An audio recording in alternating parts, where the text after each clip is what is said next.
y a davantage de postes à pourvoir que d'habitude et les congés de maladie ou les grossesses n'expliquent pas tout. Pardon Marus? Aujourd'hui les amis, on va voir ce que c'est qu'un lapsus. D'où viennent les lapsus, donc ces paroles qu'on dit inconsciemment finalement, qui ne reflètent pas exactement la pensée qu'on voulait exprimer et qui vont être souvent drôles ou même à l'opposé de ce qu'on voulait dire. Donc Freud à l'époque il a découvert l'inconscient, donc on a une partie inconsciente dans notre cerveau, c'est-à-dire une partie dont on n'a pas conscience finalement, hein. Les vrais auront la ref.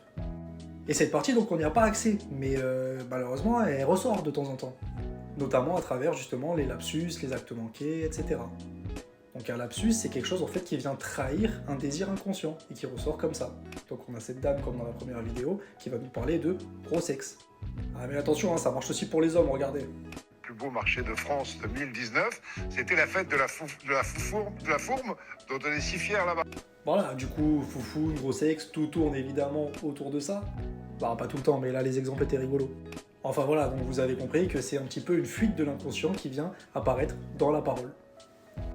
Notre inconscient du coup trahit un petit peu nos désirs à travers ça. Alors c'est pas une science exacte, hein, c'est pas toujours le cas, des fois c'est juste qu'on bégaye ou qu'on vraiment on se trompe. Mais si votre conjoint ou votre conjointe il vous appelle par le prénom d'un de ses collègues qui bosse avec, moi je me méfierais.